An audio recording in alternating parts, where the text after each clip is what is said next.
The views and opinions expressed in this podcast are simply that, opinions. All are presumed innocent until proven otherwise in a court of law. Sensitive topics are discussed. Discretion is advised. When Sherri Malarik was found dead in the Winn Dixie parking lot, police suspected her husband Greg was involved. 20 years later, the confession of his former lover led him to be charged with his wife's murder. But will the testimony of his alleged accomplice be enough to convince a jury to send him to prison for life? I'm Vinnie Politan, and welcome to the Court TV podcast. This week, we're diving deeper into this case with an audio edition of our original series, Accomplice to Murder, which examines murders that may not be as clear-cut as they initially seem. This is the Court TV podcast with Vinnie Politan.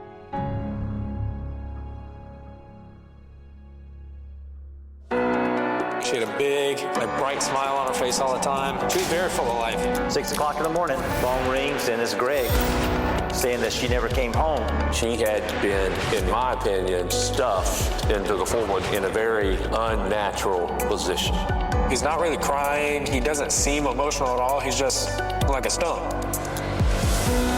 Who is Miss Jennifer? And then you get the bombshell. There's a girlfriend in the mix. Well, already the red flags start going up.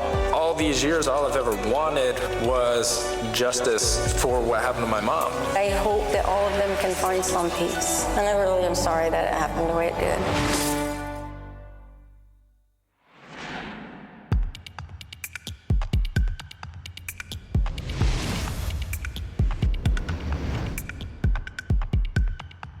We're here today in Cantonment, Florida, a small town just outside of Pensacola. Over 20 years ago, Sherri Malarik was found shot to death inside her minivan in this Winn Dixie parking lot. The search to find and bring her killer to justice would take decades and would come down to the testimony of an accomplice who decided to finally set the record straight. Growing up, I always remember music in the house. I always remember her cooking and kind of dancing and smiling. She had a big, bright smile on her face all the time. She was very full of life. She was silly, happy, silly. And she could make anything, twist anything in to make you smile or laugh. She would never come to my house empty-handed. Sherri would always be there. If I was struggling, she'd be there to help me, help me with my kids. She was the most generous, kind, giving person. It was just me and my mom for a while, and then shortly after, Greg came into the picture. Greg is the first male figure that I can remember coming into our lives. He'd come and get me from daycare and we'd go fishing. There was this little dock kind of on the side of the base, and we'd go fishing out there. Greg had a previous marriage where he had 2 children. So that goes from just me and my mom to me, my mom, Jamie, Greg, Ashley, and Big Greg. I have a lot of fond memories of him being a fun guy and taking me to do stuff and caring for me. But Jacob says things changed when Sherri deployed to Greece for a year. Mom leaves for Greece, and things drastically change. And we start seeing some real physical abuse for the first time. He'll grab you by the throat, put you up against the wall, and he wouldn't punch me in the face, but he'll punch a hole right next to your head. So there's holes in the drywall right next to us. It was a rough life for a year. But when Sherri came back from Greece, life appeared to return to normal. We felt love again. Our home didn't feel like an empty shell of a house, but it felt like a home again, like there was a life in our house. But tragically, that life would soon flicker out of the Malarik household as one fall evening, Sherri vanished from her own home. Sherri Malarik was last seen here at her home at around 6:30 in the evening on September 21st, 2001. Her children remember her saying she was going to go out back to speak with their father, Greg. When he got back in the house, he said that she went to go pick up some milk. Sherri never returned home. As the hours passed and Sherri still hadn't returned from the store, Jacob remembers Greg coming back into the house from their backyard. Greg comes inside and he starts rushing us to kind of get ready for bed. At this point, I don't remember anybody freaking out about Mom or anything. When Sherri still hadn't returned by the morning, Greg started calling the authorities. Good morning. My name is Greg Malarik. I'm calling to see if maybe you guys had an accident report with my wife. I'm very late getting back. Oh, okay. How long ago? 7:30, 8 o'clock last night. What type of vehicles do you drive? Red Dodge Caravan. We went to sleep, and the next morning, roughly around 6 o'clock in the morning, phone rings, and it's Greg saying that she never came home. I tell Tina I'm going to look. And I get in our van, I take off, just started driving back roads because we're new to the area. And I started heading south. And I don't know, 8 miles later, I'm at the Winn Dixie parking lot and I look over and I see a van. I said, oh, that could be it. I pull up in behind it and it's her tag number. I park my van, I walk up to the windows. I was walking up, I start seeing a little blood and I look down and there's Sherri. I'm beating on the window, calling her name, Sherri, Sherri, trying to open up the door. Reach in, I grabbed her, and at that moment, I knew she was dead. What is your emergency? In her van. I don't know if she's been shot or what. Okay, you can't tell if she's alive or not? She's dead, man. We drive down to the parking lot. My husband's arms are stretched out. He's crying, shaking his head, and he's crying, walking towards the vehicle. I remember sitting in Aunt Tina's living room, and she said, Mom's in heaven. I just laid on the trampoline, like staring at the sky for hours. I just laid there all day. Buddy Nesmith was one of the homicide investigators called to the scene. Grab my briefcase and off I go to the Winn Dixie. He arrived armed with a camcorder. We were using the VHS camera. That was something new for us, something new, and we were all learning what we needed, how to focus, how not to be too fast. I ruled out robbery once I seen the body. She had been, in my opinion, stuffed into the floorboards in a very unnatural position. I did see blood splatter evidence on the door jamb, the passenger seat. The blood splatter itself appeared to be the high-velocity type blood splatter, which indicated some type of gunshot wound. The fragments that were found were similar to a .25. Very small caliber, probably fits in your hand. And we know from a defect in the headliner of the vehicle that the shots were fired from inside the vehicle, coming from the left to the right. The shot was likely fired by somebody on the driver's side of the vehicle.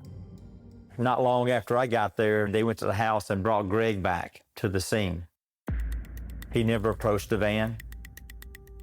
He never asked me about her. And I was like, Greg, who could do this? You have any idea? Why did she leave the house? I mean, I'm just question after question, and he never responded. Police initially spoke with Greg here in front of the minivan where Sherri was murdered. I learned early, working cases, people grieve different. You can't put a whole lot into it. He was weird, standoffish. You can't rule anybody out. At that point, Greg was the last person to see her alive. So there's the first point of interest. I had Jeff Leake, who found the body, who is also a known person to the victim. I then asked Greg and Jeff that if I could test them for gunshot residue. After Sherri's death, Greg's behavior struck many as odd. Greg went to the Winn Dixie. They took fingerprints and whatnot there. Again, Greg didn't show any emotion. He didn't cry. He didn't ask any questions. A few days after her body was found, Sherri's family and friends gathered to say goodbye. When we were at my mom's funeral was another one of those moments where things just didn't seem right.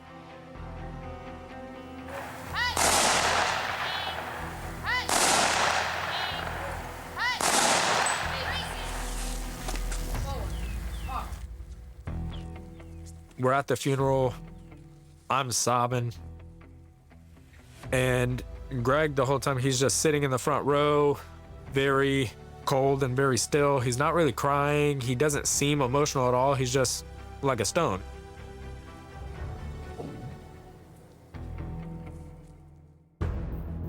To piece together the final hours of Sherri's life, police interviewed those who had last seen her alive, her children. Can you tell us your name? Jacob. Okay, and what's your last name? Malarik. I remember us having to go sit down and talk with the sheriff's department, and they asked us questions and got statements. Trying to find out what happened to your mother, okay? When did you last see your mom before your aunt told you that something had happened to your mother? After we got home from soccer practice, Okay. I saw her walk out the back door, and that was the last time I saw her. As she stood by the doorway, the last thing Jacob remembers hearing his mother say was that, "I'm going out back to speak with your dad." Investigators also spoke with Jacob's brother, Greg Jr. Did you ever look outside when your dad was outside? I looked out the window. What did you see going on outside? Fine. By then, night had fallen, and Greg said he saw his dad by the burn pit in the middle of their backyard, where he was burning something. Did your dad usually burn the fire at night, or did he burn it at other times in the day? He burns it normally at other times in the day. Okay. And then Greg comes inside, and kind of in passing, I don't remember who it was, looked up and was like, "Hey, where's mom?" And he said something to the effect of, "She's going to get some milk." Quick response, on his way to his room. Tell me about what he did when he came back. He went into the bathroom and he took a shower. And then he went to his desk and started doing paperwork. And that's where I hear Jennifer's at our house. So we have not seen Jennifer in the 3 or 4 months since mom's been home. We haven't seen her once. My brother Greg went outside to help her unload a lawnmower and take the lawnmower to the back shed. That night, was there somebody that came over to the house? Yes, Miss Jennifer. Okay, who is Miss Jennifer? A lady that my dad works with. Did you meet Miss Jennifer before or after your mom left for Greece? After. She was introduced to us as our babysitter. So I knew that she was in the Navy. I knew it was somebody that our parents worked with. Do you remember a night when Miss Jen come over and had wine bottles? Yes, sir. Tell me about that night. When she came over, she had a bag and it had wine in it. After Greg sent them to bed, Jacob and his brother, Greg Jr., saw their dad and Jennifer lying on the floor, curled up next to each other and drinking a bottle of wine.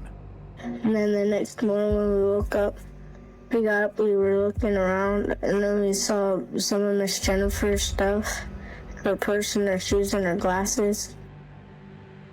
From that day on, my brother Greg and I knew something was going on with them.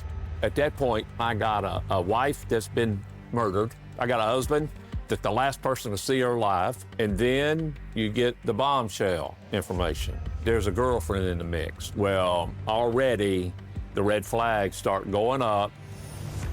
Coming up, investigators target Jennifer Spohn in an effort to get the person they believed is the mastermind behind Sherri Malarik's death, her husband, Greg.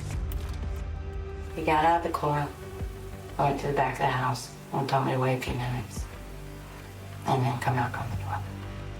Mark Smeester and I reach across the table and give each other a little fist bump. We know that we're on a very good track here. When he did it, if I had said something right then, who knows how it happened but the person who did it. And I knew right then he had me, and I didn't know what else to do.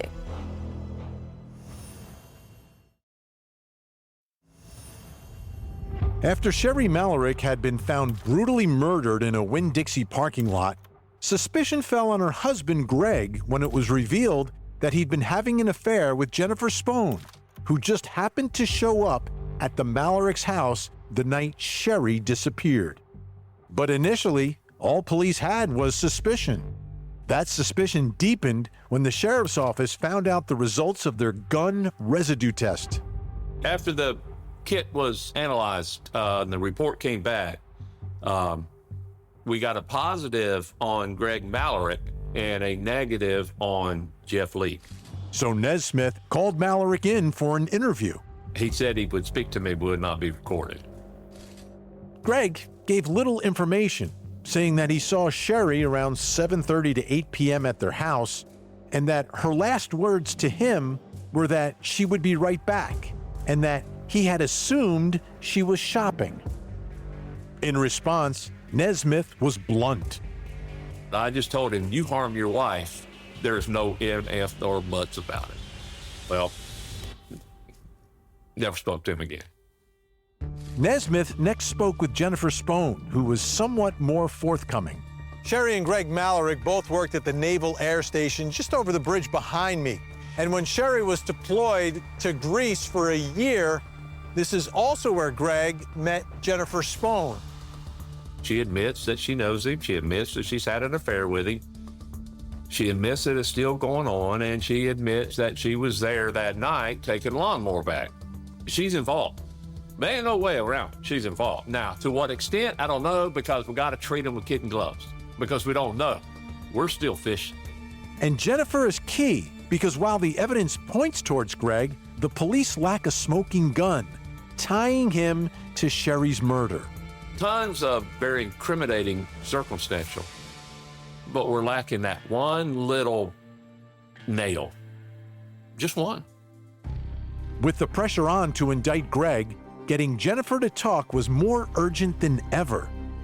They brought in the commander or somebody and pretty much said, if you cooperate, you're able to re-enlist and pick your duty station, and you can have a career in the Navy. She'd asked to go outside and think about it, have a cigarette. She just bolted, and that's the last I ever seen of her. Without the cooperation of the person they believe to be Greg's accomplice to murder, prosecutors are faced with a difficult reality. All the evidence is certainly pointing toward one person, but we have no direct evidence. I mean, this is purely circumstantial. Sherri's loved ones try to keep up the pressure, posting a reward for information about her death and speaking with the press whenever they could. Meanwhile, Jacob and his brothers are still living with Greg, certain he is the one who killed their mother. I don't have a doubt in my mind, right? Like growing up in that house, there are moments I'm terrified, right? Like as a kid, I'm sleeping with a knife under my bed. I don't say that lightly. I'm terrified. Months passed, then years, and Sherri's death becomes just one of many unsolved murders in the area. But then in 2020, a new sheriff comes to town. A state attorney's investigator named Wainwright and an NCIS investigator, Mark Smeester, start investigating the case again, taking a new look at it. It was a cold case, but in any major crime, in any of our homicides, it's constantly being reviewed. He basically told me, you know, this has gone on for too long, and he kind of apologized. The key, as usual, was Jennifer Spohn. She was going to be the biggest question mark that we had to answer. For once, the passage of time worked in the prosecution's favor, and when contacted, Jennifer was much more open to talking. They're going to fall out of love sooner or later. God, did I not think it'd take 20-something years to happen, but it happened. Everything really changed when they interviewed Jennifer Spohn again. Jennifer had split up with Greg Malarik and had moved to Illinois. She knows more, but she's never told us. We know she knows more. We just have to find a way to get her to tell us that. It's time to go talk to Jennifer. March 6th was the first 2 interviews that they did with Jennifer. Jennifer doesn't say much. Is there anything that you can share with us that will help us understand what happened that night? Nothing. Nothing. She was sticking to her guns, and she wasn't giving us anything groundbreaking information. I didn't say much. I didn't give them anything, I guess, that they could use. And the sheriff there in my town was standing outside. He says, I've read the case. I've read what they have. And it seems cut and dry. And you need to make a decision as to what side you're going to be on this. He says, but you're only going to get this one opportunity. And I said, okay, thank you. And then I drove home. They called me a little bit later, and they said, do you think you can come back in? That's when it went through my head. I said, this is it. This has got to end. We cannot continue doing this. My youngest son was in junior year, so I had to talk with him, and I let him know where the car keys were. I let him know that this was all coming to a head, and there's a good chance that I would be arrested, and I wouldn't be able to talk to him. The other thing that we decided to do was go ahead and arrest Greg Malarik. Greg was arrested last night. Okay, so we're a lot farther in the investigation. We're not playing. Greg is in custody. This is going forward. They have assured me that they are not interested in charging you. Here's full use immunity. We will not charge you, but you have to tell us the truth. They said I had immunity. I didn't believe them. People come in, you gotta make signatures. There was none of that. Can I use the restroom? Get a drink of water? Mark Smeester and I reach across the table and give each other a little fist bump.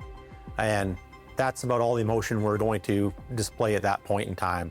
But yeah, we know that we're on a very good track here.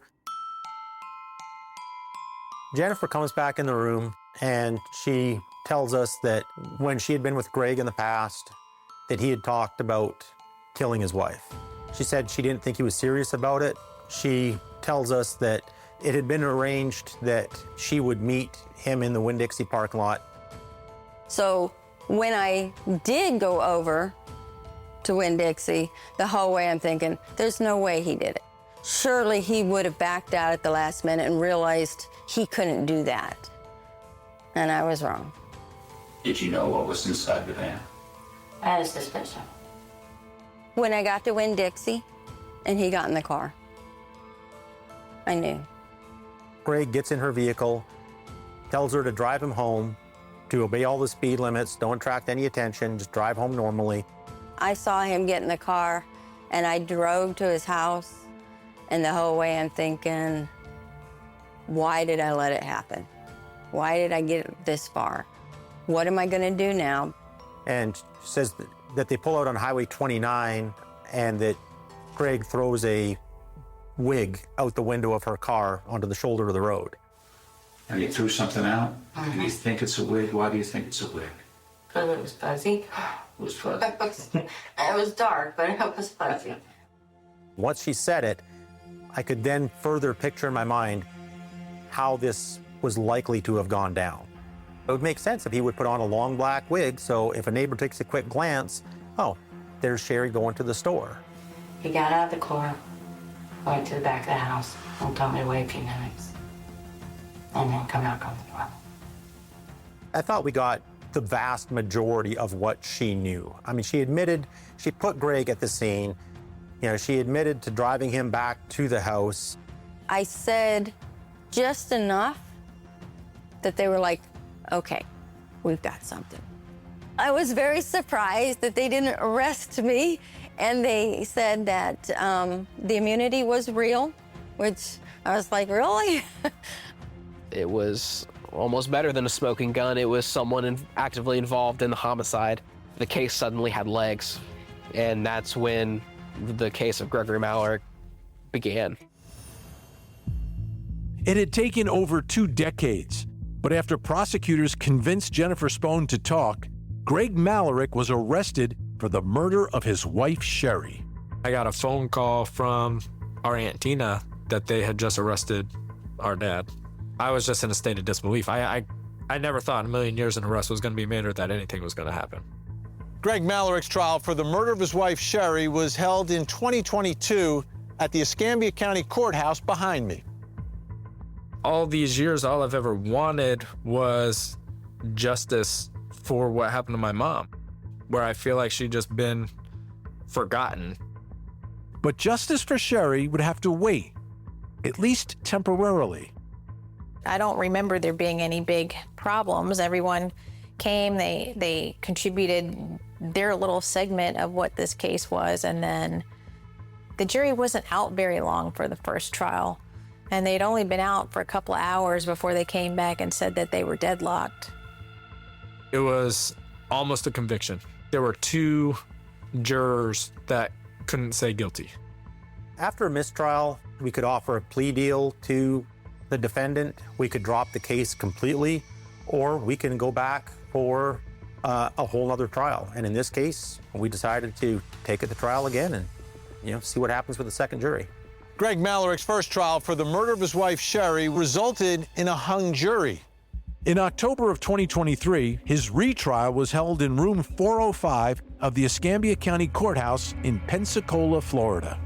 Amy Shea was the lead prosecutor on this case. He doesn't want to be married anymore. He wants to be divorced. The prosecution's focus was on Greg Malarik and the affair that he had with Jennifer Spohn. He suggests it would be easier to kill her than to divorce her. The motive was that there was this affair. He wanted an easy way out. The prosecution's theory was simple. He killed his wife in the backyard in the family minivan with a .25 caliber firearm, and then had an elaborate plan to dispose of her body, all while using the children who are in the house playing games and eating pizza as his alibi. It was all circumstantial, so it was piecing together where everybody had been and who had talked to the defendant and what the children remembered and what the other people remembered. In Greg's statement to police, he said Sherri's final words to him were that she was going to the store.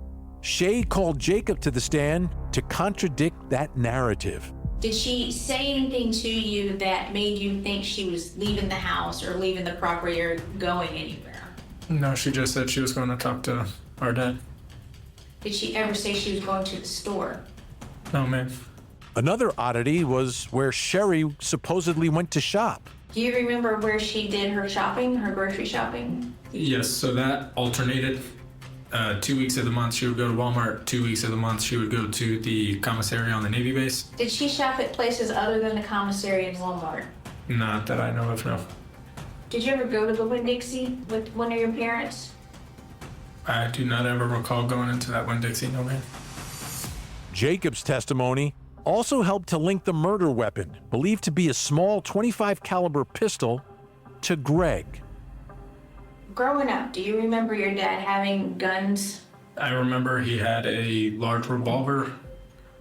I remember 2 9mm, and then I remember a small handgun. What do you remember about this very small handgun? We were told that he got it for our mom from a gun show, and it was small enough that it would take up the size of my hand. We found a spent casing to a .25. The fragments were small. The round collected in the van was small. I'm no expert, but we're looking for a .25. Prosecutors next called Jacob's brother, Greg Jr., to the stand. At some point, were you asked to come outside? Yes. Why? To help get a lawnmower out of the vehicle. Out of whose vehicle? Jennifer's car, her vehicle. The same night that Sherri goes missing, Jennifer shows up mysteriously to return a lawnmower. Yeah, that's normal. If there is a neighbor or a surveillance camera or something that catches her car in the neighborhood, she has to have a reason to be there. That lawnmower was that excuse. She had a lawnmower in the back. Mm-hmm. Where did you take the lawnmower? I took it to the shed. And he gets the kids to participate in this alibi too. Well, Greg, go get the lawnmower and put it in the back. Shea next called Sherri's niece, Lisa, Lisa was so important to the case because she was not only an eyewitness to seeing Sherri that night that she was murdered, but she also heard something immediately after Sherri had left the house. Do you remember what your activities were that evening? Me and Sher played Barbies. At some point, Aunt Sherri goes outside to the backyard. Do you remember that? Yes, ma'am. Could you see her go outside the house from where you were? Yes. What happened after that? She never came back in. Now, while you're playing Barbies, do you remember anything else happening? Yes, I heard a pop noise. What kind of pop? It sounded like a bottle rocket exploding. How many pops did you hear? I heard one. Finally, Sherri's sister Tina took the stand and described Greg's behavior after Sherri's death. Were you there when the sheriff's office was there to notify him that she died? Yes, we kind of went together. Okay. Were you paying attention to that interaction? A little bit. I'm in shock and I'm worried about the kids, but he had like virtually no reaction. Now, did he participate in the funeral planning? He turned the funeral arrangements over to me. In the week around the funeral, what, if anything, did the defendant do with Sherri's property and personal items? The Tuesday night before the viewing and everything, he was disposing of her clothes, her shoes, her jewelry. He was eliminating all of her belongings. The jury in the Sherri Malarik murder trial heard damning evidence against her husband, Greg. But now they were about to hear from his accomplice and former lover, Jennifer Spohn. The strongest part of Amy Shea's case was Jennifer Spohn. Amy knew that Jennifer Spohn had all of the evidence that she needed to put Greg Malarik away, and that was him telling her that he killed Sherri Malarik. Will you raise your right hand for me? Solemnly swear or affirm testimony you give is the truth so help you God? I do. All right, if you'll have a seat in the chair. Everyone had been waiting for Jennifer to testify. She's going to be the last witness because she's the one that's going to validate that all of these other things are the way they are because he killed his wife. Do you know the defendant, Greg Malarik? Yes, I do. Were you involved in a relationship with him? Yes, I was. Did you guys try to keep this secret? Yes. After Sherri came back from Greece, where did you go to have private time with the defendant? We met at a hotel a couple of times, and then other times we would just drive around. Did he ever tell you that he didn't want to be married anymore? Yes. He talked about him not having any relations with his wife, and he brought up not wanting to get a divorce, and it'd be easier to kill her.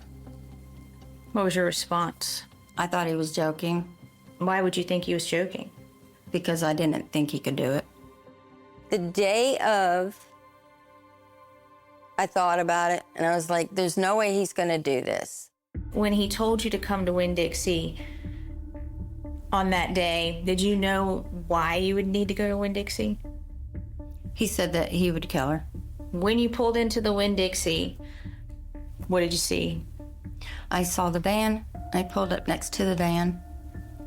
He got out of the van and got into the car. He told me to go. And he said, don't speed, just go normal. Went back to 29, drove down 29 till I hit Kingsfield, and then I drove to his house. It's a weird feeling. It's like you're in a void. And it's you don't know where to go. You don't know what to do, you don't know what to say. And you just kind of go through emotion. When you got to the house on Riddle Road, where did you park? Parked underneath the tree where the darkest area was. The Winn Dixie is so close to the house that whole trip, round trip, could have been in less than 10 minutes. Jennifer's description of events corroborated what the prosecution and Sherri's family had theorized. The state's theory was that he shot her in the passenger seat of the van while the van was in the backyard. Found that out in the trial through Jennifer, the mistress, that She was not dead after the first shot, so he shot her a second time in the head. At this point is when I imagine he's wiping off the blood off the passenger window, goes to the bedroom to take a shower, but turns on the water, climbs out the window. Puts her down on the floorboard, puts on his wig, and drives up to the Winn Dixie at the appointed time. And then Jennifer picked him up. And after I waited a few minutes, then I got out of the car and I went up to the front door and knocked. He climbs back in the window, turns off the shower, comes back in, Jennifer knocks. They return the lawnmower, and off she goes with the evidence. Why did you participate in this? That's what he told me to do, and I basically was doing whatever he told me to do. Did you always do what he told you to do? Pretty much. Why? That's the relationship we had. Somehow he just sucked me all the way in until the point where I really didn't think I could get out of it. One reason Jennifer agreed to an interview was so she could give a message to Sherri's family. I hope that all of them can find some peace. And I really am sorry that it happened the way it did. Really am. If they forgive me, they forgive me, but if they don't, I can understand. It's hard to even forgive myself for this. When we return, Greg Malarik's defense attorney goes on the attack. But that was the 5th time that she gave a story. And each story would change and change and change. While the prosecution had put on a strong case against Greg Malarik for the murder of his wife, Sherri, his first trial ended with a hung jury. This gave his lawyer a year to prepare for the retrial. That preparation showed as he confronted the evidence head on. All these stories that have changed so many times, the actual things that happened that night is the most important. And when you look at it, the state cannot rule out all the reasonable doubt that you're going to see. They can't rule out all the things that we put up there. Chris Crawford was the defense attorney on this case. He is more of a showman than Amy Shea. In order to sow reasonable doubt in the jury's mind, Crawford presents an alternative suspect. Jennifer Spohn in 2001 is pregnant with someone else's kid. She's broke, desperate, and has no idea what to do. And then she kindles up this relationship with Mr. Malarik. Truthfully, it wasn't until the end of the week, we're talking the last day or two, that I kind of switch and say, all right, we're going to say Jennifer did it. She's the one that, by the evidence, had the means, the motive, and the opportunity to do this. Crawford also sought to poke holes in the stories of key prosecution witnesses. All these kids, they all said, even from the beginning, Greg's at the house. When mom goes out, he comes in, he takes a shower, he doesn't leave. You said that you didn't see Greg get out of the shower, right? That's correct. The shower is in the bedroom. When he came in and we're talking about him looking dirty, you didn't see a bunch of blood all over him, right? I did not look closely enough, but no, I did not notice any blood. This second time going around, it felt like me and my family, or my mom's side of the family, was on trial more than Greg was on trial. Crawford also planted seeds of doubt about the actual importance of forensic evidence the prosecution had presented. Let's talk about secondary transfers, right? You know what a secondary transfer is, correct? That's correct. And you can't tell us that this minimum amount didn't come from somebody who already had gunshot residue on his own hands because he was handling his gun, buying cigarettes and handling it to Mr. Malarik, right? That's correct. I have no information on where his hands were and what he was in contact with at the scene. The prosecution had spent 3.5 days presenting their case against Greg Malarik for the murder of his wife, Sherri. The defense spent just 4 hours presenting theirs, and they saved their strongest witness for last. Chris Dayton testified via Zoom from an oil rig off the coast of Louisiana. He'd been an employee at Winn Dixie the night of Sherri's murder and had overheard an argument in the parking lot. A minivan, a silver or gray Ford Festiva. The parts I could make out was that, "Oh, it's you, why don't you leave us alone?" And then the gentleman replied, "Shut up, bitch," and approached the passenger side one. What do you remember next? We heard pop, pop, and then turned around, and at this time, he was already walking back to his car. What about the gentleman? Did you have a chance to see him straight on, or were you looking at the rear of him? He had jeans, short shirt, very short hair. You said short hair, is that correct? Yes, about your shortness and length. Over the course of 4 days, the jury had heard evidence of Greg Malarik's guilt from his family, from forensic experts, and his accomplice, Jennifer Spohn. But as the jury began to deliberate, those closest to the case felt uneasy. Wednesday, when I left the courtroom, I didn't have a good feeling. I think I told my brother that. I was like, I don't have a good feeling. This isn't going to go well. But the defense was feeling the same way. When the jury was out, as the hours went on, I started getting more and more nervous. We could easily lose. Easily lose. After 8.5 hours of deliberations, the jury finally came back with a verdict. We, the jury, find as follows as to the count charged in the indictment. Not guilty, so say we all, this 13th day of October 2023, Juror Bird. I felt shock, relief. It was almost like this massive weight is pulled from the center of you. I was shocked. It was wild. I think that maybe 20 years after the fact, it was just too much for them to digest, that someone waited 20 years basically to come forward and say, this is what really happened. Justice was not served, and nobody's been held responsible. And I'm losing faith in the system. We spoke with Kerry Walker, one of the 12 members of the jury, about their decision. A lot of the jurors wanted that smoking gun. They wanted the physical evidence to be there. Testimony wasn't enough for them, and especially with Jennifer Spohn having immunity, a lot of them didn't find her credible because of that. Eventually, she and another juror were the only holdouts for a guilty verdict. I fully believe he's guilty. Unfortunately, after 5 days and 8.5 hours of deliberation, I just said, you know what, fine. I'm ready to go. Your doubt is my doubt. How about that? Greg Malarik cannot be brought back into a courtroom and charged again for the murder of his wife, Sherri. But that doesn't mean her loved ones are ready to forgive or forget. Just because you were found not guilty does not make you innocent. You've had the world forget about my mom for the amazing person that she was. I'm not gonna let the world forget about her. She was a super mom. She just was. She loved us unconditionally. I miss her and I love her, and our life was cold. And I just miss the warmth of having her.